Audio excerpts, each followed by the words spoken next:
இந்த நாளிலே ஜெபிப்பதற்கு முன்பு, விண்ணப்பத்தை வைப்பதற்கு முன்பு ஒரு குற்ற உணர்வு நம்முடைய உள்ளத்தில் வைத்து கொண்டு ஜெபிக்கிற சூழ்நிலை ஒரு சில பேர்த்துக்கு உண்டாகலாம். அதாவது பரிசுத்தம் இல்லாமல் எவனும் தேவனை தரிசிக்க முடியாது. ஒரு தவறான ஒரு நினைவு, தவறான ஒரு சிந்தை வைத்து கொண்டு நீங்கள் விண்ணப்பத்தை வைக்கும்போது பிசாசு உங்களை குற்றப்படுத்துவான். நீ இந்த மாதிரி பண்ணியிருக்கிற, இந்த மாதிரி செஞ்சுருக்கிறேன்னு. ஆனால் இந்த நாட்களிலே ஈஸியாக, ரொம்ப சுலபமாக நான் சில தவறுகளை செய்து விடுகிறோம். அதாவது பெரிய தவறு நான் ஒன்றும் செய்யலை, சின்ன தவறு தான் நினைக்கிறீங்க. அந்த சின்ன தவறு தான் நமக்கு பெரிய ஒரு இழப்பை கொண்டு வருகிறது. ஒரு சின்னோண்டு ஒரு குளவி தான் மரணத்தை கொண்டு வருகிறது. விஷக்குளவி குளவி பறக்கிறது தெரியாது. ஆனால் நம்ம தலையில் கொட்டுச்சுன்னா அது ஒரு விஷத்தன்மை உள்ளது. சின்னது தான். ஒரு பெரிய யானை நம்மளை அடித்து போடுறதை காட்டிலும் ஒரு சின்ன குளவி நம்மளை பாதிப்புக்கு உண்டாக்கிறது. அல்லது கொசுக்கள் எல்லாம் சேர்ந்து நம்மளை மொய்க்கும்போது நம்மளுக்கு பாதிப்பு உண்டாகுது. அதே போல் சின்ன பிரச்சனை தான் நம்மளுக்கு ஒரு பெரிய பாதிப்பை கொண்டு வருகிறது. அது என்ன பிரச்சனை அப்படின்னு பார்க்கும்போது நீங்கள் அதை சிந்திக்கிறது இல்லை, அதை யோசிக்கிறது இல்லை. நீங்கள் பாட்டுக்கு ஜெபிச்சிடுறீங்க, நீங்கள் பாட்டு முழங்கால் படிக்கிட்டுறீங்க. தேவன் எலும்பில்லாத இந்த நாக்கை கொடுத்துருக்கிறாரு. இந்த நாக்கை நம்ம பரிசுத்தமாக காத்துக்கொள்ள வேண்டும். ஒரு பெரிய தீர்க்கதரிசி ஏசாயா தான் குற்றமுள்ளவன், குறைவுள்ளவன், தவறாக பேசினவன் என்று சொல்லி என் நாக்கை நீங்கள் சுத்திகரிங்க என்று சொல்லி தேவதூதனுக்கு கட்டளை கொடுத்து அந்த ஒரு நெருப்பை நாக்கில் வச்சு சுத்திகரிக்கிறார். ஒரு ஏசாயா தீர்க்கதரிசி, தேவ மனிதர், தீர்க்கதரிசி. எசேக்கியாவுக்கு போய் தீர்க்கதரிசி தான் சொன்னவர். எசேக்கியாவை ஜீவனை கொடுத்து காப்பாற்றவர், கர்த்தருடைய வார்த்தையை கேட்டு போய் பேசினவர். அப்படிப்பட்ட ஒரு ஏசாயா தீர்க்கதரிசி எசேக்கியாவுக்கு வெளிப்பாடுகளை சொன்னவர், மரணத்தை குறித்து வெளிப்படுத்தினவர். அப்படிப்பட்ட ஒரு ஏசாயா தீர்க்கதரிசி நான் குற்றமுள்ள மனிதன், குறைவுள்ள மனிதன், என் நாவை சுத்திகரியும் என்று சொல்லுகிறார். அவ்வளோ பெரிய ஒரு தேவ மனிதரே சொல்லும்போது நம்மளாம் ஏமாத்துறோம். இன்றைக்கி நீங்கள் காலையில் சாயங்காலம் வரைக்கும் எங்கேயோ போகிறீங்க, வர்றீங்க, வேலை பார்க்குறீங்க. ஆனால் டக்குன்னு உடனே நம்ம என்ன செஞ்சிடறோம், ஜெபிக்கிறோம். பட் அந்த ஜெபத்துக்கு பதில் வருவது கொஞ்சம் தாமதமாகும். ஏன் அப்படின்னு கேட்டிங்கன்னா, நம்மளை நாமே பரிசோதித்து பார்க்கணும். தன்னைத்தானு சோதித்தறிந்து என்ன செய்யணும், பார்க்கணும். வேதம் சொல்லுகிறது, தீய நோக்கம் பாவம், தீய நோக்கம் பாவம். ரெண்டாவது, பிறனை அவமதிக்கிறவன் பாவம் செய்கிறான். மூன்றாவது, சொற்களின் மிகுதியால் பாவம் இல்லாமல் போகாது. நீதிமொழிகளில் சொற்களின் மிகுதியால் பாவம் இல்லாமல் போகாது. அப்படி என்றால், ஆனால் வேதம் சொல்லுகிறது, வாசிங்க 1 யோவான் 3:9. தேவனால் பிறந்த எவனும் பாவம் செய்யான். ஏனெனில் அவருடைய வித்து அவனுக்குள் தரித்திருக்கிறது. அவன் தேவனால் பிறந்தபடியினால் பாவம் செய்ய மாட்டான். இப்ப நம்ம பாவம் செய்ய மாட்டோம். எப்படி ஏன் பாவம் செய்ய மாட்டோம் அப்படின்னா, நம்மளாம் தேவனால் என்ன செஞ்சிருக்கிறோம், பிறந்திருக்கிறோம். தேவனுடைய வித்து நமக்குள்ள இருக்கிறது. என்னது, அந்த வசனங்கிற அந்த வித்து, அந்த வார்த்தை நமக்குள்ளே இருப்பதால் நான் ஈஸியாக பாவம் செய்ய முடியாது. நாம் யாரெல்லாம் நம்ம எப்படி பிறந்திருக்கிறோம், தேவனால் பிறந்தவர். திருப்பி வாசிங்க அந்த வசனத்தை. தேவனால் பிறந்த எவனும் பாவம் செய்யான், ஏனெனில் அவருடைய வித்து அவனுக்குள் தரித்திருக்கிறது. அவன் தேவனால் பிறந்தபடியினால் பாவம் செய்ய மாட்டான். இப்போ கர்த்தர் நம்மள சொல்ற, நீ தேவனால் பிறந்திருக்கிற, நீ என்னுடைய வித்து உனக்குள்ளே இருக்கிறது, நீ பாவம் செய்ய மாட்ட அப்படிங்கிறார். ஆனால் அவர் ரத்தம் சிந்தி பாவத்தை மன்னிச்சிட்டாரு. ஆனால் நம்ம பாவம் பண்ணிக்கிட்டு தான் இருக்கிறோம். அதாவது தீய நோக்கம் பாவம் அப்படின்னு சொல்லப்பட்டிருக்கிறது. தீய நோக்கம் பாவம், தவறான எண்ணங்கள், தவறான நினைவுகள். நம்மளை பொறுத்த வரைக்கும் நம்மளை உறவுகள், சொந்தங்கள், நண்பர்கள், பழகினவர்கள் எல்லாருமே நம்ம கண்ணுக்கு முன்னால் நல்லா இருக்கணும், அப்படி தான் நம்ம ஃபீல் பண்ண வேண்டியமே தவிர, எல்லாரும் உயர்ந்திருக்கணும், எல்லாரும் செழித்திருக்கணும், எல்லாரும் பிறகணும், எல்லாரும் வாழ்ந்திருக்கணும், எல்லாரையும் நான் நேசிக்கணும் அப்படிங்கிற ஒரு ஃபீலிங்கில் தான் நம்ம எல்லாருமே என்ன செய்யணும், இருக்கணும். ஆனால் தப்பி தவறு எனக்கு மோசம் பண்ணிட்டான், இவன் நல்லாவே இருக்க மாட்டான், இவன் உட்பட மாட்டான், இவன் தேர மாட்டான் அப்படிங்கிற ஒரு அவச்சொல், ஒரு தவறான எண்ணங்கள் நமக்குள்ளே எப்போது வருகிறதோ அப்போது நாம் என்ன செய்கிறோம், பாவம் செய்கிறோம். நம்ம என்ன செய்கிறோம்? பாவம் செய்கிறோம். ஆனால் அப்படியே இந்த பாவம் செய்தாலும் அந்த பாவத்திலிருந்து விடுதலை பெற்றவர்களாய் தேவ சமூகத்துக்கு வர வேண்டும். மன்னிப்பு பெற்றவர்களாய் தேவ சமூகத்தில் என்ன செய்யணும்? ஜெபிக்கணும். 1 யோவானில் 1ஆம் அதிகாரத்தில் 10 வாசிங்க. நாம் பாவம் செய்யவில்லை என்போமானால் நாம் அவரை பொய்யராக்குகிறவர்களாய் இருப்போம், அவருடைய வார்த்தை நமக்குள் இராது. நல்லா கவனிங்க. இங்கே யாராவது நானோ அல்லது நீங்களோ எந்த ஊழியக்காரனோ எந்த மனிதனாக இருந்தாலும் நான் பாவமே செய்யலை அப்படின்னு மட்டும் தப்பி தவறி வாயை திறந்து சொல்லக்கூடாது, சொல்ல முடியாது, சொல்லக்கூடாது. அப்படி சப்போஸ் அப்படி நான் பாவமே செய்யலைன்னு சொன்னீங்கன்னா நம்மளாம் என்ன செய்கிறோம்? அவரை தேவாதி தேவனை என்னவா மாற்றிடுறோம்? பொய்யராய்க்கிறோம். அவரை வந்து நம்ம பொய் பேசுகிறவரை மாற்றுறோம். புரியுதுங்களா? அடுத்து அவருடைய வார்த்தை நமக்குள் இராது. நல்லா தெரிஞ்சுக்கொள்ளுங்க.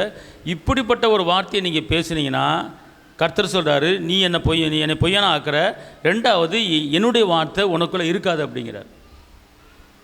புரியுதுங்களா? நல்லா புரிஞ்சுக்கொள்ளுங்க. தப்பித்தவரை நீங்கள் பெரிய எவ்வளோதான் ஒரு யோக்கியனா எவ்வளோதான் ஒரு பரிசுத்தவானா வாழ்ந்தாலும் நீ அப்படி வாழ்கிறன்னு நினச்சிக்கிட்டு நான் வந்து ஒரு பியூர் பரிசுத்தவானா எந்த தவறும் செய்யலை, எந்த பாவம் செய்யலை அப்படி நீங்கள் சொன்னீங்கன்னா எப்படி போட்டிருக்கிறதுல பைபிளில் திருப்பி வாசிங்க. அதை நாம் பாவம் செய்யவில்லை என்போம். இப்போ நீ என்னைக்காவது தப்பி தவறி நான் வந்து பாவமே செய்யலை அப்படின்னீங்கன்னா அடுத்த கட்டம் நமக்கு நடக்கிற காரியம் என்னன்னு கேட்டால் நம்மளே வாயை திறந்து அப்பாவை பொய்யுரைகிற தேவனாக மாற்றிடுறோம், உண்மையான தெய்வத்தை பொய்யுரைக்கிற தேவனாக மாற்றிடுறோம். அடுத்து ரெண்டாவது ஒரு காரியம், நமக்குள்ளே அவருடைய வித்தாகிய வசனம் நமக்குள்ளே என்ன செய்யாது? இராது, இல்லாமல் போயிடும். நீங்கள் என்ன தான் வசனத்தை உள்ளே வச்சுருந்தாலும் இப்படிப்பட்ட ஒரு வார்த்தை எப்போ நீங்கள் பேசுகிறீங்களோ அப்போ உங்களுக்குள்ளே இருக்கிற வார்த்தைகள் வெளியேறிடும். எப்போ இப்படிப்பட்ட வார்த்தையை பேசுகிறீங்களோ உங்களுக்குள்ளே இருக்கிற வாக்குத்தத்தங்கள் வெளியேறிடும். அதனால் நான் பாவம் செய்யவில்லை என்று சொல்வோமானால் அவரை பொய்யராக்குறோம், நமக்குள்ளே தேவனுடைய வார்த்தை இருக்காது என்று சொல்லப்பட்டிருக்கிறது. இந்த ஒரு வார்த்தையை சொல்லும்போது 2 வார்த்தை நம்மளை விட்டு என்ன செய்யுது? வெளியேறுகிறது. ஒரு வார்த்தை என்ன வார்த்தை சொல்லும்போது?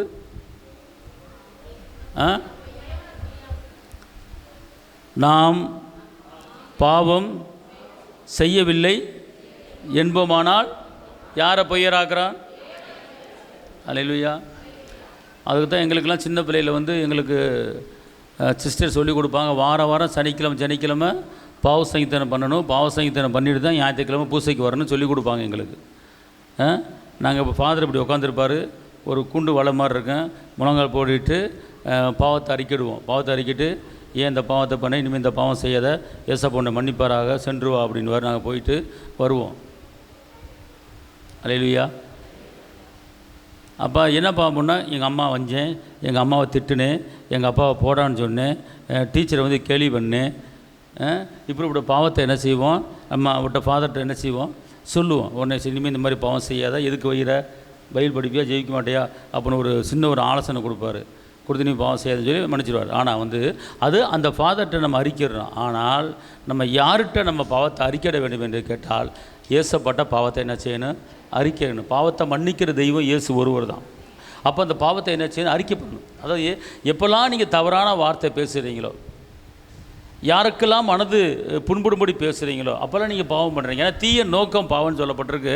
ரெண்டாவது, சொற்களின் மிகுதியால் பாவம் இல்லாமல் போகாது. சொற்களின் மிகுதி, அதிகமான வீணான வார்த்தைகள், தேவையில்லாத வார்த்தைகள், உலகப்பரமான வார்த்தைகளை நம்ம அதிகமாக பேசும்போது, இப்போ வந்து நிறைய கால் ஃபோனில் பேசுவேன், அவங்க அது இப்படி இது எப்படி அது பிரச்சனை பேசுவாங்க. நம்ம வீட்டில் கேட்கும், நம்ம வீட்டுக்காரம்மா கேட்பாங்க, அம்மா என்ன இவ்வளோ நேரம் அவங்க பேசிக்கிட்டு இருந்தீங்க, என்ன பிரச்சனைன்னு கேட்பாங்க. அப்போ நான் அவங்களுக்கு சொல்லணும்னா அவங்க சொன்ன மேட்ரு பார்த்தீங்கன்னா வேதனை, கஷ்டம், நெருக்கம், பாடு அதெல்லாம் சொல்லுவாங்க. அதை திருப்பி நான் சொல்லும்போது எனக்கு அப்படியே அம்மா அதை திருப்பி கேட்டு நான் வேறு கேட்டு நொந்து போய் நீ வேறு நொந்து போகிறோம், சும்மா இருமா, இவ்வளோ நேரமாக பேசுனீங்க அப்படின்னு. இவ்வளோ நேரம் அவங்க வீட்டில் இருக்க கஷ்டத்தையும் பிரச்சனையும் வேதனையும் சொன்னாங்க. அதனால் வந்து அது வந்து ஏசப்பட இப்படி சொல்லி கொடுத்தேன், அவ்வளோதான் அப்படின்னா. இப்போ நான் அதை ஓண்ட சொல்லி அது ஓ மணியில் ஏறி அப்படின்னு யோசிக்கவா அப்படின்னு சொல்லி என்ன பண்ணுவேன், அந்த வார்த்தைகளை சொல்லுவதில் அவாய்ட் பண்ணிடுவேன். இப்போ வந்து ஒருத்தர் ஒரு அரை மணி நேரம் ஒருத்தவங்க பேசுகிறாங்கன்னா அதை நீங்கள் கேட்டுக்கிட்டு சரின்னு உங்களுக்குள்ளே முடிச்சிடணும். அதை வந்து நீங்கள் இன்னொரு ஆள்கிட்ட போய் இப்படிலாம் நம்ம சொன்னார் அப்படின்னு சொல்லி நீங்கள் ஒரு அரை மணி நேரம் ஓதக்கூடாது. அப்புறம் அவர் இன்னொரு அரை மணி நேரம் ஓதுவார். கடைசி இன்னும் இப்படியே அரை மணி நேரம் அந்த பிரச்சனைகளாக பரவி பாய்ஞ்சிக்கிட்டு இருக்கேன், நன்மை பரவி பாயாது. எதை பேசணும் எதை பேசக்கூடாது என்பதை நீங்கள் ஒரு சாட்சி. இயேசு எனக்கு நைட்டு தூக்கத்தில் வந்து பேசினார், காலையில் உனக்கு அற்புதம் பண்ண போகிறேனாரு, காலையில் எனக்கு அற்புதம் நடந்துருச்சு, இதை பேசுங்க. ஒரு வாரம் தூக்கம்லாம் இருந்து நான் ஜெபிச்சேன், ஆண்டவர் என் கூட இடைப்பட்டார், இப்போ நல்லா நிம்மதியாக தூங்குறேன், இதை பேசுங்க. அப்போ அடுத்த வீட்டு பிரச்சனை, அடுத்த சண்டை, அடுத்த போராட்டம், இதெல்லாம் வந்து நம்ம உருட்டி பிரட்டி பேசும்போது அங்கே என்ன வருதுன்னு கேட்டிங்கன்னா நமக்குள்ள ஒரு பாவம் வந்து விடுகிறது. அதான் சொற்களின் மிகுதி. அதிகமாக நீங்கள் பேசினாலே பாவம். அதாவது எந்த வார்த்தையை பேசினாலும் சரி, தேவையில்லாமல் வளவண்டு ஓயாமல் பேசுகிறீங்க தெரியுமா? அப்படி பேசும்போது உங்களுக்குள்ள ஒரு பாவத்தினுடைய சிம்டம் வருகிறது. அதனால தான் சொற்கள் மிகுதி பாவங்கிறார். அதனால் அதிகமாக என்ன செய்யக்கூடாது, நம்ம பேசக்கூடாது. ஆணாக இருக்கலாம், பெண்ணாக இருக்கலாம், சின்ன பிள்ளையாக இருக்கலாம், வாலிப பிள்ளைகளாக இருக்கலாம்.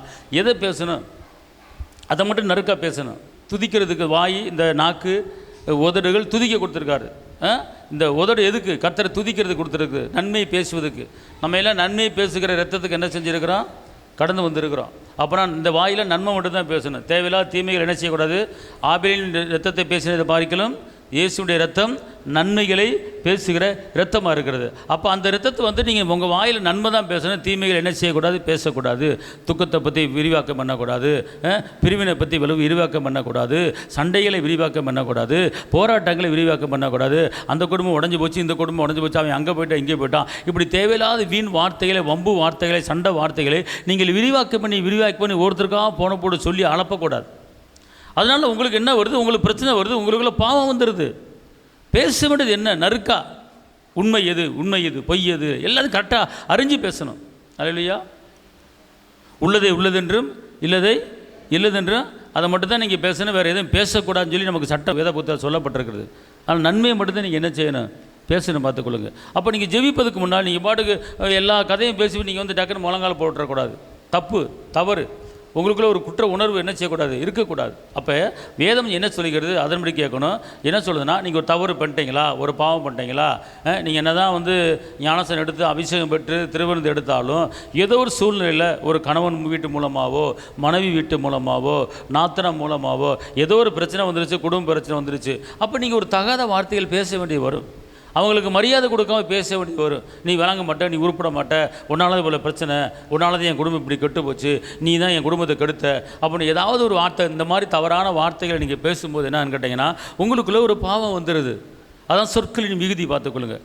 வார்த்தையில் வந்து நிறைய வார்த்தை இருக்கிறது. அன்பான வார்த்தை இருக்கிறது, சமாதான வார்த்தை இருக்கிறது, இரக்கமான வார்த்தை இருக்கிறது, அற்புதமான வார்த்தை இருக்கிறது, அதிசயமான வார்த்தை இருக்கிறது, வெற்றியான வார்த்தை இருக்கிறது, விடுதலையான வார்த்தை இருக்கிறது, கிருபியான வார்த்தை இருக்கிறது, தாழ்மையான வார்த்தை இருக்கிறது, அடுத்து கசப்பான வார்த்தை இருக்கிறது, மேட்டியம் என்ற வார்த்தை இருக்கிறது, அழியிற வார்த்தை இருக்கிறது, ஒளியிற வார்த்தை இருக்கிறது, கஷ்டப்படுகிற வார்த்தை இருக்கிறது, அழுகிற, இப்படி ஏகப்பட்ட வார்த்தைகள் இருக்கிறது. அப்போ நீங்கள் எதை நீங்கள் எடுத்து நீங்கள் பேசுகிறீங்களோ அதுதான் உங்களுக்கு நன்மை. அப்போ தீமையான வார்த்தைகள் நீங்கள் என்ன செய்யக்கூடாது, பேசக்கூடாது. அப்படி பேசும்போது இப்போ குடும்பத்தில் டக்குன்னு வந்து சில அக்கா தங்கச்சிகள் என்ன செஞ்சிடறாங்க, பேசிடுறாங்க. இப்போ நாங்களாம் சின்ன பிள்ளையில் விளாண்டுக்கிட்டு இருக்கும்போது எங்கள் அக்கா தங்கச்சியெல்லாம் விளாண்டுவாங்க, அடிப்பாங்க. ஏதோ பிரச்சனை வந்துருச்சு, சண்டை போடுவாங்க. சண்டை போடும்போது நீ உருப்பட மாட்டேன்னு சொல்லி அக்கா சொல்லு, நீ தான் உருப்பட மாட்டேன், போகிற இடத்துல கஷ்டப்படுறத நான் பார்க்க போகிறேன் பாரு அப்படின்னு ஆத்திரத்தில் என்ன செய்யுங்க, அக்கா தங்கச்சிகளை, கூட பிறந்த அக்கா தங்கச்சிகளே என்ன செய்யுங்க, பேசுங்க. அப்படி பேசுவது தவறு. அப்படி பேசுவது தவறு. கூட பிறந்த அக்கா தங்கச்சிகள் கூட தகாத வார்த்தைகளை பேசக்கூடாது. கூட பிறந்தவங்களை நீலாம் நீ போகிற இடத்துல உருப்படாமல் தான் போகிற பாரு அப்போ நிறைய பேர் அக்கா தங்கச்சியை பேசுவாங்க. அது கூட தவறு தான். அது கூட என்ன கூடாது, பேசக்கூடாது. நீங்கள் பேசுகிறது அப்படியே நடந்துடும். நீங்கள் பேசுகிறது அத்தனையும் விதை, அது விளையும். சொற்கள் மீதியால் பாவமில்லாமல் போவது, ஏற்ற வேலையில் சொன்ன வார்த்தை வெள்ளித்தட்டில் வைக்கப்பட்ட பொற்பழங்கள் சமம் என்று சொல்லப்பட்டிருக்குது. நம்ம இந்த உலகத்தில் வாழ்கிறனால, நிறைய மனிதர்களை பார்ப்பதனால, நிறைய பேர்த்திட்ட பழகிறனால இது ஆட்டோமேட்டிக்காக இயற்கையிலே நம்ம உள்ளத்துக்குள்ளே வந்துடும். அதை வந்து நம்ம வந்து ஒன்றும் செய்ய முடியாது. அப்படி தப்பித்தவரை தெரியாமல் நீங்கள் பேசிட்டீங்களா, தப்பித்தவரை அவிவிசுவாசன வார்த்தைகளை பேசிட்டீங்களா, அடுத்தவர்கள் மனது புண்படி பேசிட்டீங்களா, அதுக்கு என்ன செய்யணும்னு கேட்டிங்கன்னா வேதம் சொல்கிறது தன் பாவங்களை 1 யோவானில் 1 நமக்கு பாவம் இல்லை என்போமானால் நம்மை நாமே வஞ்சிக்கிறவர்களாக இருப்போம், சத்தியம் நமக்குள் இராது. இப்போ வந்து நீங்களோ நானோ நீ எவ்வளோதான் வந்து ஒரு பியூர் ஒரு நல்ல வாழ்க்கை நீ வாழ்ந்துக்கிட்டு இருந்தாலும், ஆனால் இப்படிப்பட்ட அந்த வார்த்தை என்ன சொல்லுதுன்னா, நமக்கு பாவம் இல்லை என்போமானால் நம்மை நாமே என்ன செய்கிறோமா, உங்களை வேற ஒருத்தர் எவனும் வஞ்சிக்க வேண்டியதில்லை, நீங்களே வஞ்சிச்சுக்கிறீங்க. உங்களை யாரும் ஏமாற்ற வேண்டியதில்லை, யாரையும் நீங்களாவே ஏமாற்றிக்கிறீங்க, நீங்களாவே வஞ்சிக்கிறீங்க. எப்படி எப்போ வஞ்சிக்கிறீங்க உங்களை? அப்போனா நமக்கு பாவம் இல்லை என்போமானால், அப்போனா நமக்கு என்கிட்ட பாவம் இல்லை என்போமானால் எப்படி போட்டிருக்கு? நல்லா திருப்பி சொல்லுங்க.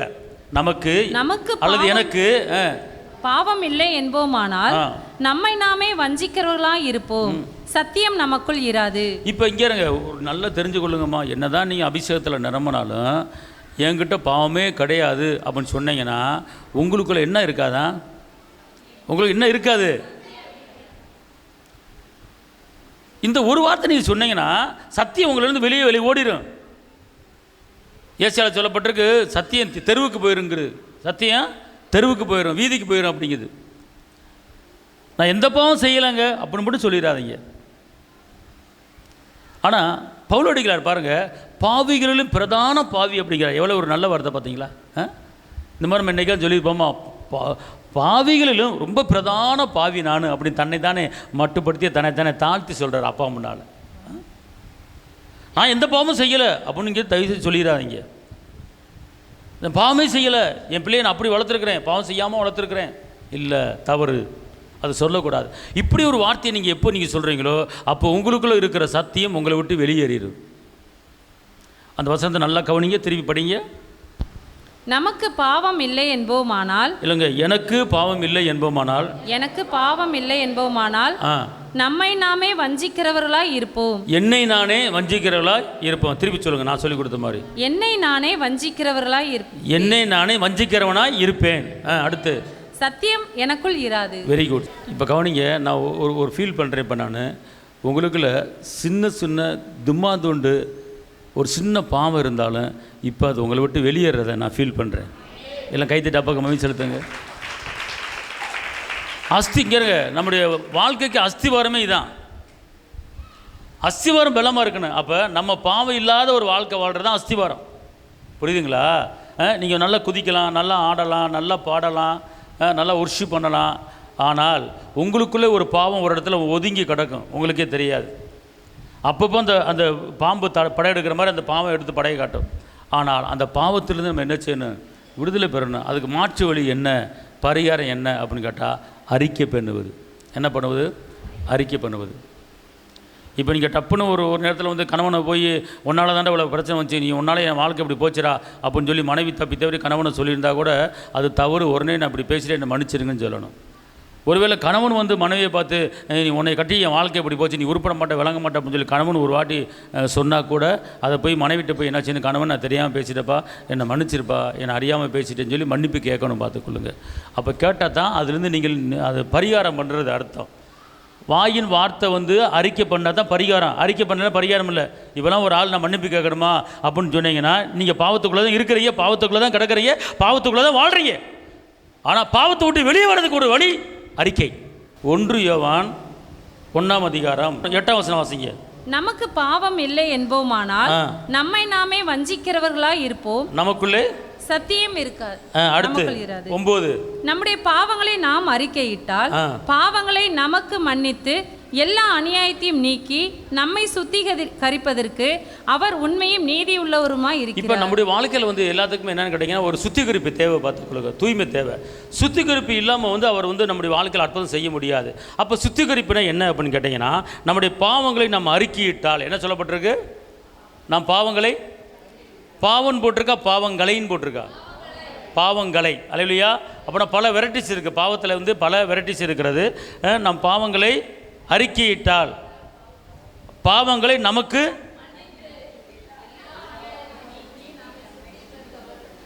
ஏமா ஒரு நல்ல பிளெஸ்ஸிங்கான ஒரு வார்த்தை, ரத்தத்து மூலமாக விடுதலை, ரத்தத்து மூலமாக சமாதானம், ஒரு ஆசீர்வாதம் அப்படி சொன்னால் நல்லாயிருக்கும். என்ன ஒரு மாதிரியாக இருக்குது அப்படின்னு சொல்லி ஒரு கலங்குறீங்களா? மிக பேசிக்கே அஸ்திவாரமே இதான். இதை சரி பண்ணிட்டீங்கன்னா வாழ்க்கை சரியாயிரும். புரியுதுங்களா? என்னம்மா நான் சொல்கிறேன், 1 யோவான் தான் நம்ம படிக்கிறீங்க, படிங்க, திருப்பி வாசிங்க, 9 வாசிங்க. நம்முடைய பாவங்களை நாம் அறிக்கையிட்டால் பாவங்களை நமக்கு மன்னித்து எல்லா அநியாயத்தையும் நீக்கி நம்மை சுத்திகரிப்பதற்கு அவர் உண்மையும் நீதியும் உள்ளவராய் இருக்கிறார். அப்ப நம்மளை சுத்திகரிப்பதற்கு நம்மகிட்ட அவர் என்ன எதிர்பார்க்கிறார்?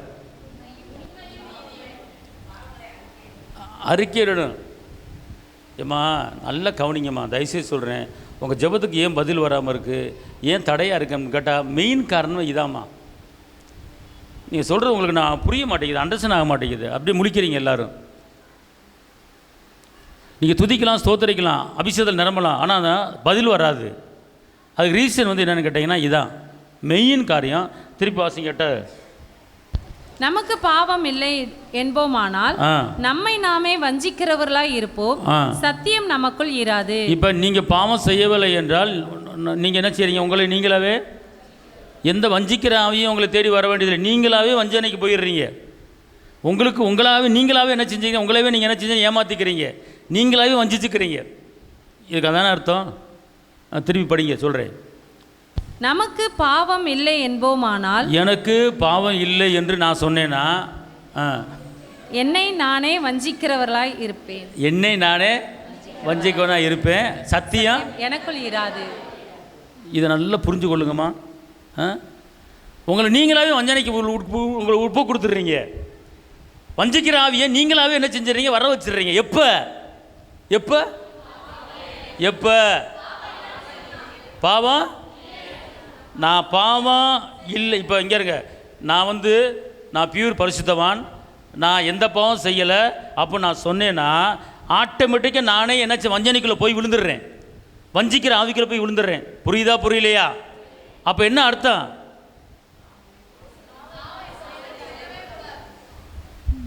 நான் பாவம் செய்யவில்லை என்று சொல்லக்கூடாது.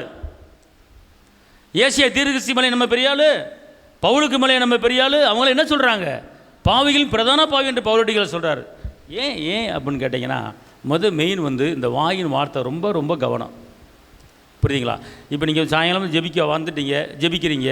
அப்போ நீ பகலில் வந்து எத்தனையோ பேர்த்திட்ட சில வேறு குடும்பத்தை பற்றி புறங்கூறி இருக்கலாம், இன்னொரு குடும்பத்தை பற்றி தப்பாக பேசியிருக்கலாம், அல்லது இன்னொரு கல்யாணம் ஆகாத பிள்ளையை பற்றி நீங்கள் குறை சொல்லியிருக்கலாம், அல்லது கல்யாணம் ஆன குடும்பத்தை அவள் சரியில்லை, புருஷன் சரியில்லை அப்படின்னு சொல்லி ஏதாவது சொல்லியிருந்திருக்கலாம். இதெல்லாம் வந்து உங்களுக்கு பாவமாக மாறிவிடுகிறது. புறங்கூறுவது பாவம், குற்றப்படுத்துவது பாவம், சொற்கள் மீதியல் பாவம். அப்போ இதெல்லாம் வச்சுக்கிட்டு நம்ம ஜெபிக்கும் போது அவர் வந்து ஜெபத்துக்கு இப்படி ஜெபம் பதில் வந்து எப்படி தெரியுமா வரும்? இப்படி போயிட்டு வரும் பதில் நேராக அப்படி பதில் வராது. அப்போ நீங்கள் இப்படிப்பட்ட காரியத்தில் ஈடுபடும் போது, இப்படிப்பட்ட காரியத்தை பேசும்போது இப்படி போயிட்டு வரும். வர்ற மாதிரி தெரியும் போயிடும், வர்ற மாதிரி தெரியும் போயிடும், வருது போகுது. அப்போ இதுக்கு என்ன ரீசன் அப்படின்னு கேட்டிங்கன்னா, நீங்கள் வந்து அனுதினமும் உங்கள் வாழ்க்கை எப்படிப்பட்ட வாழ்க்கையாக இருக்கிறது, எதை பேசுகிறீங்க, எதை பழகுறீங்க, யார்கிட்ட என்ன சொல்கிறீங்க, உண்மை எது, அதை மட்டும் கரெக்டாக என்னச்சுன்னு பேசணும். ஒரு கயிறில் நடக்கிற மாதிரி தான் ஒரு வாழ்க்கை, கிறிஸ்துவ வாழ்க்கை. ரொம்ப கவனமாக இருக்கணும். இப்போ காலையில் எத்தனையோ பேர் போகிறீங்க, எத்தனையோ வர்றீங்க, ஜாலியாக பேசுகிறீங்க, நக்கலாக பேசுகிறீங்க, பரியாசம் பண்ணி பேசுகிறீங்க, அடுத்தவனுக்கு கேலி பண்ணி பேசுகிறீங்க, அந்த போகிறம்பார் குண்டேன் அப்படிங்கிறீங்க, அது பாவம். இவெல்லாம் ஒரு ஆளாக்கு, இவன் வந்துட்டா எனக்கு, அது ஒரு பாவம். இவெல்லாம் படித்து பெரிய ஆளாக போகிறவனுக்கு இதெல்லாம் தேராத கேஸு, பாவம். இதெல்லாம் எங்கேருந்து வருதுன்னா வாயின் வார்த்தையிலேருந்து வருகிற ஒரு பாவங்கள். அப்போ இதில் நீங்கள் என்ன செய்யணும்? சுத்திகரிக்கப்படணும். இதில் நான் கரெக்டாக இருக்கிறேன்னா, ஏன்னு கேட்டால் நீங்கள் ஏற்கனவே வேத வசனங்கள் வச்சுருக்கலாம், சத்தியத்தை வச்சுருக்கலாம். ஆனால் இப்படிப்பட்ட காரியத்தை செய்யும்போது அதாவது ஏசியாவில் சொல்லப்பட்டிருக்கிறது, இதயத்தில் கற்பந்தரித்து என்ன செஞ்சேன்? வாயில் நான் பேசும்போது என்கிட்ட இருக்கிற சத்தியம் தெருவுக்கு போயிடுச்சு அப்படிங்கிறார். என்கிட்ட இருக்கிற சத்தியம், நீங்கள் கற்றுக்கொண்ட வாக்குத்தத்தங்கள், மனப்பாடம் பண்ண சத்திய வார்த்தைகள், அது உங்கள் உள்ளத்தை விட்டு என்ன செஞ்சதுதான் வெளியே தெருவுக்கு ரோட்டுக்கு வந்துடுது அப்படிங்கிறார். அப்போ ஏன் இப்படி ரோட்டுக்கு வர விடணும்? வாக்குத்தத்தை ஏன் நம்மளை விட்டு வெளியேற்ற விடணும்? அப்போ நீங்கள் இப்படிப்பட்ட காரியத்தை பேசுவதனால, இப்படிப்பட்ட காரியத்தை நினைப்பதனால உங்களுக்கு இருக்கிற சத்தியம், உங்களுக்கு இருக்கிற வாக்குத்தத்தங்கள் உங்கள் இதயத்தை விட்டு வெளியே தெருவுக்கு போயிடுது.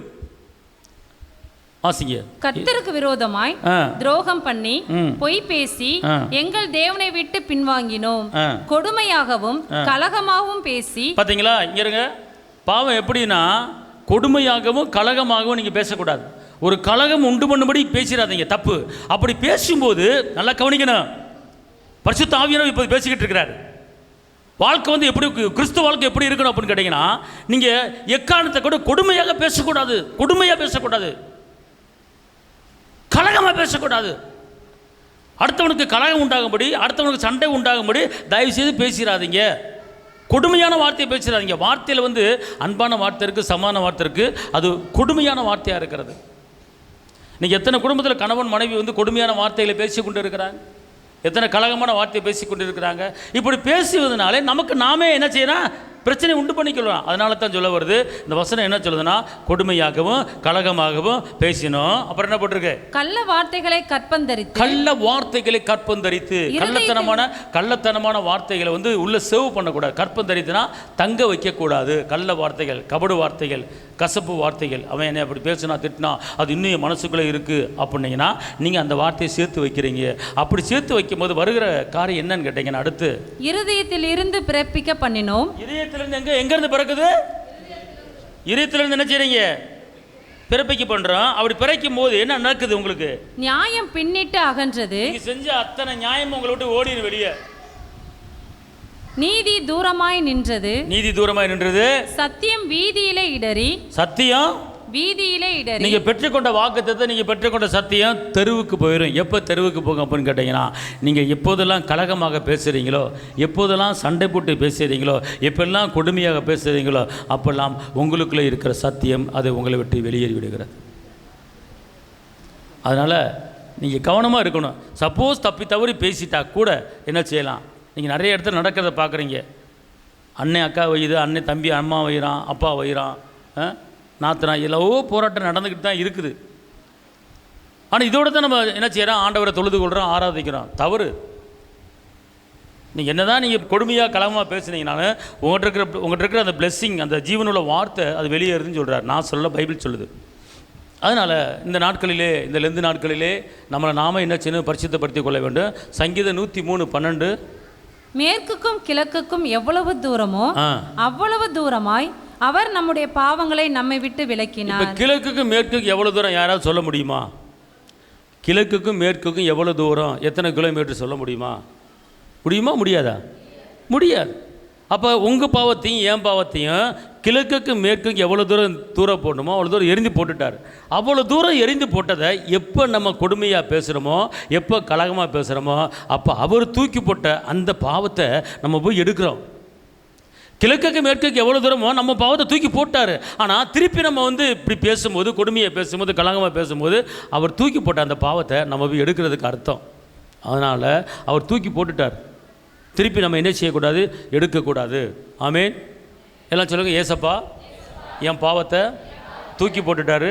நான் திருப்பி கொடுமையாகவும் கலகமாகவும் பேசி அந்த பாவத்தை நான் எடுக்க மாட்டேன். ஏசாயா 44:22. உன் மீறுதல்களை மேகத்தை போலவும் உன் பாவங்களை கார் மேகத்தை போலவும் அகற்றிவிட்டேன். என்னிடத்தில் திரும்பு, உன்னை நான் மீட்டு கொண்டேன். அல்லேலூயா. கார் மேகம் என்னங்க? கார் மேகம்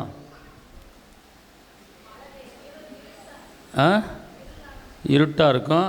அந்த மாதிரி என்ன செஞ்சிட்டாரு? நம்முடைய பாவத்தை என்ன செஞ்சிட்டாரு? அகற்றி விட்டுட்டேன். மேகத்தை உன் பாவங்களை கார் மேகத்தை போலவும் என்ன செஞ்சிட்டாரா? ஆற்றிட்டாரா? ஆற்றிட்டு நீ என்கிட்ட திரும்பு அப்படிங்கிறார். என்கிட்ட நீ வா அப்படிங்கிறார். நான் உன் பாவத்தை மன்னிச்சிட்டேன், நீ எதுக்கு திருப்பி பாவத்தில் விடுற? என்கிட்ட திரும்பு அப்படிங்கிறார். எபிரேயர் 12:1 என்ன சொல்லுதுன்னா, மேகம் போன்ற திரளான சாட்சி உன் கண் முன்னால் இருக்கிறது. இந்த உலகத்தில் வருகிற பாவங்களை எல்லாம் என்ன செஞ்சிரு? உதறி தள்ளி போட்டுட்டு நியமித்த ஓட்டத்தில் பொறுமையோடு ஓடு. அப்புறம் என்ன சொல்கிறாருன்னா, இந்த உலகத்தில் எத்தனையோ பாவங்கள் இருக்குது. அந்த பாவங்களை என்ன செய்? நீ உதறு. என்ன செய்?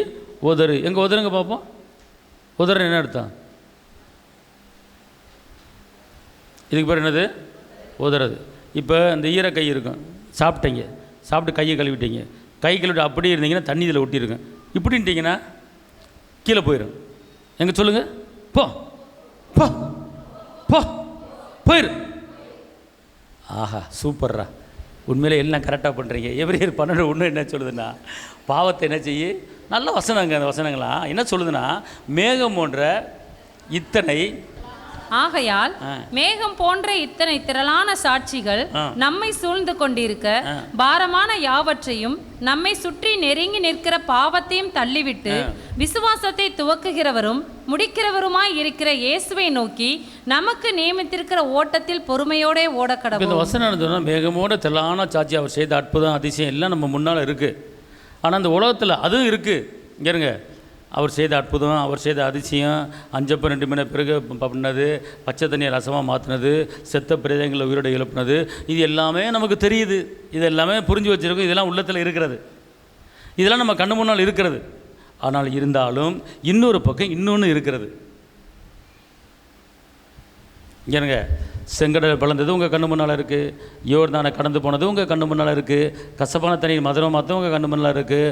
4 நாள் எழுதுங்க அந்த லாஸ்ட்டில் உயிரை எழுப்புறது உங்கள் கண்ணு முன்னால் இருக்குது. 10 குஷ்டங்களை குணமாக்குனது கண்ணு முன்னால் இருக்குது. 12 சிறுமியை உயிரை எழுப்புனது உங்கள் கண்ணு முன்னால் இருக்குது. இளம் வாலிபனை பாடையை தூக்கிட்டு போது உயிரை எழுப்புனது உங்கள் கண்ணு முன்னால் இருக்குது. 4 நாள் எழுதுங்க அந்த லாஸ்ட்டை உயிரை எழுப்புனது உங்கள் கண்ணு முன்னால் இருக்குது. 5:2 மணி பெருகு பண்ணி மீதி 12 கூட எடுத்தது உங்கள் கண்ணு முன்னால் இருக்குது. மீன் வாயில் பணத்தை வர வச்சு உங்கள் கண்ணு முன்னால் இருக்குது. இவ்வளவு மேகமூட்டு தெல்லாம் சாட்சி உங்கள் கண்ணு முன்னால் இருக்குது. இது ஒரு பக்கம் இருக்க, எப்படி 2 கண்ணு இருக்கோ இந்த கண்ணு பக்கம் இது இருக்கு, இன்னொரு கண்ணு பக்கம் இன்னொன்று இருக்கு. என்னது சொல்ல முடியுமா? 2 கண்ணு இருக்கு. ஒரு கண்ணுல அவருடைய மேகமூட்டத்தெல்லாம் சாட்சி, இன்னொரு கண்ணுல இந்த வசனத்திலே இருக்கு பாவம். பாவம் மேகமூட்ட தெரியலான்னு சாட்சி உங்கள் கண்ணு முன்னால் இருக்குது. இந்த உலகத்தில் வருகிற பாவங்களை உதறி தள்ளுங்கிற. அப்போனா இதுவும் இருக்குது இதுவும் இருக்குது. அப்போ இதையும் பார்க்குறோம் அதையும் பார்க்குறோம், இதையும் பேசுகிறோம் அதையும் பேசுகிறோம். அப்போ எப்படிங்க ஒரு வேலைக்காரர் வந்து 2 எஜமானுக்கு வேலை செய்ய முடியுமா? அப்போனா நீங்கள் பேசினால் ஒரு கண்ணில் எப்படி இந்த அற்புதங்களை பார்க்கலாம் அதை மட்டும் தான் பார்க்கணும், இன்னொன்று பேசக்கூடாது. இன்னொன்று நஷ்டத்தை, துக்கத்தை, துயரத்தை, வேதனையை, பலவீனத்தை, சஞ்சலத்தை, தவிப்பை, நிந்தையை, அவமானத்தை நீங்கள் பேசக்கூடாது. அது எல்லாவற்றையும் நீ என்ன செய்ய? உதறி தள்ளிவிடு. ஆமென், அல்லேலூயா. நீ அதெல்லாம் உதறி தள்ளிட்டு நியமத்திற்கு ஓட்டத்தில் பொறுமையோடு ஓடு, நான் உனக்கு ஜீவ கிரீடத்தை கொடுக்க போகிறேன். புரியுதா புரியலையா? புரியுதா? அல்லேலூயா சொல்லுங்கள். அல்லேலூயா. ஏசாயா 38:17. இதோ சமாதானத்துக்கு பதிலாக மகா கசப்பு வந்திருந்தது. தேவரீரோ என் ஆத்துமாவை நேசித்து அழிவின் குழிக்கு விலக்கினீர். என் பாவங்களை எல்லாம் உமது முதுகுக்கு பின்னாக எரிந்து விட்டீர். நம்ம பாவம் எங்கே போட்டார்? எனக்கு நம்மளை எல்லாம் அழிவிலிருந்து காப்பாற்றுறதுக்கு பாவத்தை எங்கே செஞ்சிட்டாரு? அவர் முதுகு பின்ன என்ன செஞ்சிட்டாரு? எரிஞ்சிட்டார். அவர் எப்படிப்பட்ட ஒரு தெய்வங்கிறத நீங்கள் புரிஞ்சு கொள்ளுங்க. இன்னொரு வசனம் ஏசாயா 43:25. நானே உன் மீறுதல்களை என் நிமித்தமாகவே குலைத்து போடுகிறேன், உன் பாவங்களை நினையாமலும் இருப்பேன். இப்போ நம்ம ஒரு தப்பு பண்ணிட்டோம்னா, ஒரு பாவம் பண்ணிட்டோம்னா நம்ம அடிக்கடி பேச வேண்டியது இருக்குது, அடிக்கடி நினைக்க வேண்டியது இருக்குது. ஆனால் நம்ம தெய்வம் சொல்கிறாரு, நம்ம இரட்சகர் சொல்கிறாரு, நீ செஞ்ச பாவத்தை நான் மன்னிச்சிட்டேன்னா அதை நான் வந்து மனசுக்குள்ளே வச்சுருக்க மாட்டேன், அதை நினைக்கவே மாட்டேன் அப்படிங்கிறார். இன்றைக்கி நம்ம என்ன பண்ணுறோம்? கல்யாணம் முடித்தப்போ பேசின அந்த தவறான வார்த்தையை 20 வருஷம் கழித்து என்ன செய்கிறோம்? பேசுகிறோம். நினைக்க கண்டு தானே பேசுகிறோம். நினைக்க கண்டு தானே பேசுகிறோம். எத்தனையோ வருஷத்துக்கு நம்மளை ஒருத்தர் வஞ்சிருப்பான், அதை பேசுகிறோம். நம்ம குடும்பத்தில், சொந்தத்தில், பந்தத்தில் எத்தனையோ வருஷத்துக்கு நம்மளை வந்து அவமானப்படுத்தியிருப்பாங்க, அதை இப்போ பேசுகிறோம் இல்லையா? 20 வருஷத்துக்கு முன்னாடி நடந்தது, 10 வருஷத்துக்கு முன்னாடி நடந்தது. ஆனால் அப்படி நினச்சி பேசும்போது நம்ம என்ன பண்ணுறோம்? பாவம் பண்ணுறோம். ஆனால் கர்த்தர் சொல்கிறாரு, நான் வந்து அந்த பாவத்தை நான் மன்னிச்சிட்டேன், ஆனால் வந்து என்ன செய்ய மாட்டேன், நான் வந்து என்ன செய்ய மாட்டேன், நினைக்க மாட்டேங்கிறார். அப்போ அதே போல் நம்ம வந்து பழைய பாவங்களை நினைக்கக்கூடாது. அடுத்தவர் நம்மளுக்கு துரோகம் செஞ்சுருந்தாலும், நம்மளுக்கு ஏதாவது ஒரு கசப்பு உண்டாக்கியிருந்தாலும், இவன் மூலமாக இந்த பிரச்சனை, இவன் தான் எனக்கு துரோகி அப்படின்னு சொல்லி அவனை நீங்கள் அப்படி நினைக்கக்கூடாது. மன்னிக்கிற தன்மை உங்களுக்கு என்ன செய்ய வேண்டும்?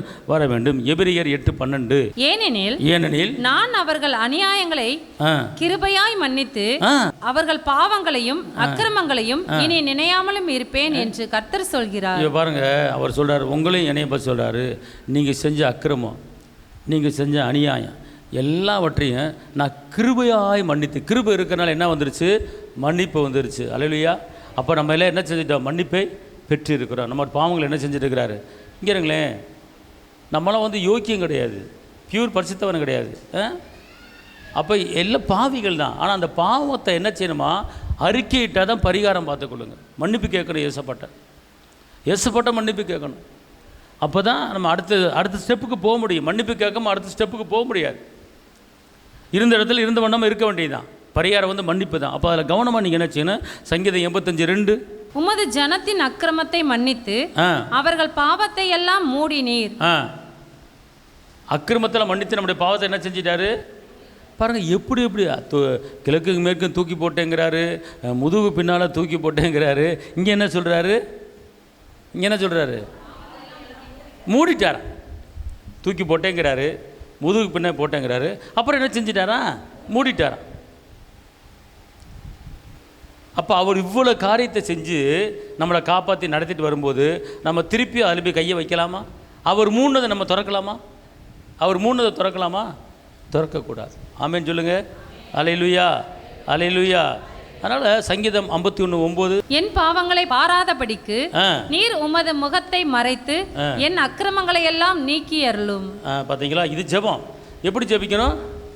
என் பாவங்களை எல்லாம் சொல்லுங்கள். என் பாவங்களை பாராதபடிக்கு நீர் உமது முகத்தை மறைத்து என் அக்கிரமங்களை எல்லாம் நீக்கி அருளும். இதுதான் பாவ மன்னிப்பை பெற்றுக்கொள்றதுக்கு உண்டான காரியம். ரெண்டாவது, நல்ல பாவ மன்னிப்பை பெற்றுக்கொள்ள வேண்டும்னா சங்கீதம் 51 படித்தீங்கன்னா தாவீது பாவம் பண்ணிட்டு தன் பாவங்களை அறிக்கையிடும் போது ஏசப்பா என்ன செய்கிறாரு? தேவன் என்ன செய்கிறாரு? மன்னிக்கிறார். அதனால் ஒரு காரியத்தை இந்த நாளில் நீங்கள் என்ன செய்யணும்? தெரிஞ்சு கொள்ள வேண்டும். வாயின் வார்த்தை ரொம்ப கவனம். கொடுமையாக மட்டும் பேசிடாதீங்க, கலகமாக பேசிடாதீங்க. இப்படி பேசும்போது உங்களுக்குள்ளே இருக்கிற அந்த ஆசீர்வாதம் உங்களை விட்டு வெளியே போகும். கொடுமையாக கலகமாக எப்போ பேசுனீங்களோ உங்கள்கிட்ட இருக்கிற சத்தியம் உங்களை விட்டு தெருவுக்கு போயிடும். அப்போ இதில் ரொம்ப கவனமாக இருக்கணும். எப்படி நடக்கணும், என்ன பேசுகிறோம், எப்படி பேசுகிறோம். பேசுகிறது யோசித்து பேசணும். என் வாயில் கொடுமையான வார்த்தை வருதா, என் வாயில் கசப்பு வருதா, என் வாயில் பிரிவினை வருதா, என் வாயில் சண்டை வருதா, என் வாயில் போராட்டம் வருதா, அதை நினச்சி யோசனை பண்ணி பேசணும். நன்மை மட்டும்தான் உங்கள் வாயில் வரணும். இப்படி தீமையான வார்த்தைகள், அவசிய வார்த்தைகளை பேசும்போது உங்கள் ஜெபத்துக்கு பதில் கிடைக்காது. அப்போ உங்களை நாமே என்ன செய்யணும்? நம்மளை நாமே என்ன செய்யணும்? சுத்திகரிக்கணும். அல்லேலூயா. இதுதாங்க அந்த தாமதம். அதான் பைபிளில் சொல்லப்பட்டிருக்கு. ஏசாயா 59:1-2, ரட்சிக்கக்கூடாதபடிக்கு என் கை குறுகி போகமுல்ல, கேட்கக்கூடாதபடிக்கு செவி மந்தமா இல்லை, உங்கள் பாவங்களே எனக்கும் உங்களுக்கும் நடுவாக பிரிவினை உண்டாயிருக்கிறது. இதுக்கு என்ன அர்த்தம்? ரட்சிக்கக்கூடாதபடி என் கை ஒன்றும் குறுகலை, கேட்கக்கூடாது. நான் ஒன்றும் செவிடு கிடையாது, நான் கேட்குறேன். ஆனால் நீ ஜெபிச்சுக்கிட்டே இருக்க, கேட்டுக்கிட்டே இருக்க. நான் செவிடு இல்லை, நான் கேட்குறேன். நீ மணிக்கணக்காக ஜெபிக்கிற, மாதக்கணக்காக ஜெபிக்கிற, வருஷக்கணக்காக ஜெபிக்கிற, நான் கேட்டுக்கிட்டு தான் இருக்கேன். நான் ஒன்றும் செவிடு கிடையாது. ஏன் பதில் வரல? வேதம் சொல்லுகிறது, ரட்சிக்கக்கூடாதபடிக்கு என் கை குறுகி போகலை, கேட்கக்கூடாதபடிக்கு நான் ஒன்றும் செவிடு கிடையாது. பதில் வராமல் இருப்பது காரணம் என்ன போட்டிருக்கு? எப்படி போட்டிருக்கு? உங்கள் அக்கிரமங்களே உங்களுக்கும் உங்கள் தேவனுக்கும் நடுவாக பிரிவினை உண்டாக்குகிறது. இப்ப நமக்கும் தேவனுக்கும் ஒரு பிரிவினை எப்போ வருது?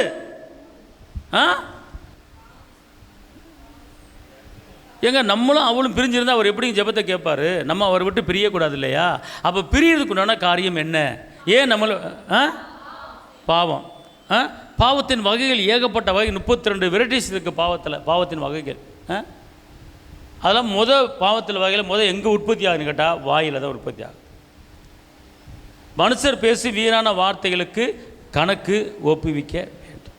ஓகே, அதனால் இன்றைக்கி ஒரு தீர்மானம் எடுப்போம்.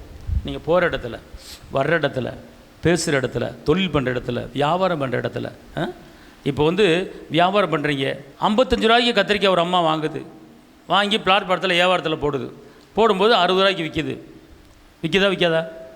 விற்க மாட்டாங்களா? அப்போ வாங்குற ஆள் பொம்பளை ஆள் ஏம்மா எவ்வளோம்மா? 60 ரூபாம்மா, கொஞ்சம் குறைச்சி போடுங்கம்மா.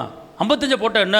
ஐயோ நீங்கள் வேறு, நான் வாங்கினதே 52க்கு தான் வாங்கியிருக்கேன். நான் 55க்கு தான் வாங்கியிருக்கிறேன். நான் 2 ரூபா லாபத்தில் உட்காந்துருக்கேன். இந்த 2 ரூபா லாபத்தில் அவனுக்கு இது கட்டணும், கொடுக்கணும். இந்த 2 ரூபா வச்சு நான் கஞ்சி குடிக்கணுமா? நான் எப்படிம்மா பிழைக்கிறது சொல்லுங்க பாப்பா. 2 ரூபா தான். ஆனால் 5 ரூபா லாபம் வச்சுருப்பாங்க. ஆனால் சொல்கிறது எவ்வளோ சொல்லுவாங்க? 2 ரூபா சொல்லுவாங்க. அப்போ இது ஒரு பொய் தானே? இந்த பொய் அந்த கத்திரிக்காய் வாங்குகிற அம்மாவுக்கு பாதிப்பு உண்டாகாது. உண்டாகாது. அது தொழில், அது வியாபாரம். புரியுதுங்களா? அது தொழில், அது வியாபாரம். இப்போ எந்த வியாபாரம் போனாலும், அரிசி வாங்கினாலும் சரி, நீங்கள் இந்த டொங்கட்டா வாங்கினாலும் சரி, எல்லாமே ஒரு லாபம் இல்லாமல் செய்ய மாட்டாங்க. அப்படித்தானே? புரியுதா உங்களுக்கு? இப்போ நான் சிமெண்ட் மூட்டை எடுக்கிறேன், லாபம் இல்லாமல் கொடுக்குறேன். கம்பியில் எடுக்கிறேன், லாபம் எல்லாம் லாபம் வச்சு தான் கொடுக்குறோம், தெரியுது. ஆனால் அது தவறு கிடையாது. சரிதா? இது பாவம் கிடையாது, இது வியாபாரம், இது தொழில். பவுலடிகளார் கூட பண்ணி வியாபாரம் பண்ணி தான் ஊழியம் பார்த்துருக்கிறார். புரியுதுங்களா?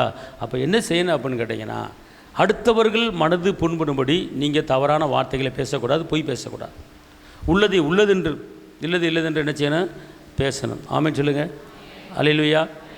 அதுதான் கள்ள வார்த்தைகள், கொடுமையான வார்த்தைகள். எத்தனை வார்த்தை சொல்லுங்கள்? கள்ள வார்த்தைகள், கொடுமையான வார்த்தைகள், கலகமான வார்த்தைகள். கலகமான வார்த்தை என்னது? கலகமான வார்த்தை ஒரு எடுத்துக்காட்டு யாரும் சொல்ல முடியுமா? கலகமான வார்த்தை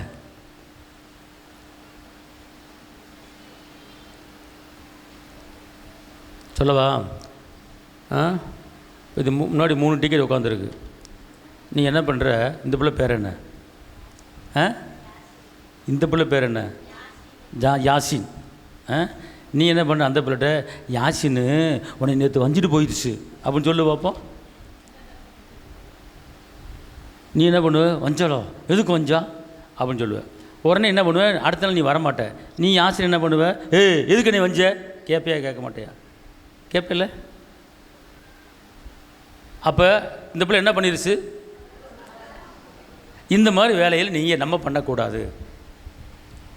நீங்கள் வேலை பார்க்குற இடத்துல, வியாபாரம் பண்ணுற இடத்துல, உங்கள் வீட்டில் இவர் ரப்பர் எடுத்ததை நான் பார்த்தேன், இவர் பேனா எடுத்ததை நான் பார்த்தேன் அப்படின்னு படிக்கிற பிள்ளைங்க பேசக்கூடாது. இது கலகம் என்பதுக்கு உண்டான ஒரு வேலை. அப்போ இந்த கலகமான வேலைகளை நீங்கள் பண்ணும்போது கர்த்தர் உங்கள்கிட்ட இருக்கிற சத்தியத்தை, உங்கள்கிட்ட இருக்கிற காரியத்தை எடுத்து வெளியே போட்டுருவார். உங்களுக்குள்ளே என்ன இருக்காது? புரியுதா சொல்கிறது? இதெல்லாம் ஒரு சின்ன ஒரு மேட்ரு தான். ஆனால் இந்த சின்ன மேட்ரு நம்மளுக்கு பெரிய மேட்ரு வர விடாமல் தடுக்குது, பெரிய காரியத்தை வர விடாமல் தடுக்குது. ஆமேன். அதனால் எல்லாம் சொல்லுங்கள். இப்போ நம்ம அறிக்கை பண்ணிடுவோம். ஓகே ஓகே சொல்லுங்கள். இயேசுவே, இதுவரை நான் செய்த பாவங்கள், குற்றங்கள், கொடுமையான வார்த்தைகள், கலகமான வார்த்தைகள் நான் பேசியிருப்போமானால், அடுத்தவர்கள் மனது புண்படும்படி நான் நடந்திருந்தால், ஒரு விசை என்னை மன்னித்து தன் பாவங்களை அறிக்கையிட்டு விட்டுவிடுகிறவன் இரக்கம் பெறுவான், மறைக்கிறவன் வாழ்வடைய மாட்டான். ஒருவன் தன்னிடத்தில் பாவம் இல்லை என்று சொன்னால் தன்னைத்தான் வஞ்சிக்கிறவன் இருக்கிறான், தேவனை பொய்யராகிறான், சத்தியம் எனக்குள்ளே இருக்காது. தகப்பனே, நான் இதுவரை செய்த எந்த பாவமாக இருந்தாலும், புறங்கூறுதல், குற்றப்படுத்துதல், குறை சொல்லுதல், கலகமான வார்த்தைகள், கொடுமையான வார்த்தைகள் நான் பேசியிருந்தேன்னா, நான் அதற்காக மன வருந்தி ஏசப்பா உங்ககிட்ட நான் மன்னிப்பு கேட்குறேன், அறிக்கையிட சொல்லியிருக்கிறீங்க. உங்கள் சமூகத்தில், உங்கள் ஆலயத்தில் நான் அறிக்கையிடுறேன். சத்தியம் என்னை விட்டு போகக்கூடாது, தேவனுடைய வார்த்தை என்னை விட்டு போகக்கூடாது. தகப்பனே, ரசிக்கக்கூடாதபடிக்கு என் கை குறுகி போகும்போல, கேட்கக்கூடாதபடி செவி மந்தமல்ல, உங்கள் பாவங்களே எனக்கு உங்களுக்கும் பிரிவினை சொல்லியிருக்கிறீங்க.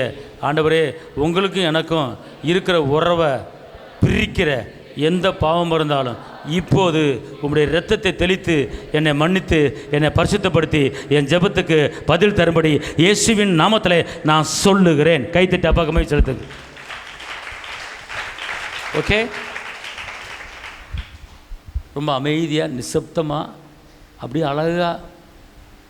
புரியுதா உங்களுக்கு? யாருக்கு ஒன்றும் வருத்தம் இல்லையே. என்னையும் சேர்த்து தான் நானும் சொல்கிறேன். நான் பெரிய பியூர் பரிசுத்தவான், பியூர் பரிசுத்த பாட்டி அப்படின்னு சொல்ல முடியாது, சொல்லக்கூடாதுன்ட்டார். அப்படி சொன்னாலே எனக்குள்ளே இருக்கிற சத்தியம் என்ன செஞ்சிருது? வெளியே இனிமேல் சொல்லுவீங்க, பரிசுத்த பாட்டின்னு சொல்லுவீங்க, சொல்ல மாட்டீங்கல்ல? சொல்லக்கூடாது. அப்படி சொன்னீங்கன்னா உங்களுக்குள்ளே இருக்கிற வெளியே வந்துடுவார். அது சொல்கிறதுக்கு தகுதி கிடையாது நம்மளுக்கு. ஒரே தெய்வம், தகுதியான தெய்வம், அது இயேசு ராஜா, அவர் மட்டும்தான். அல்லேலூயா சொல்லுங்கள்.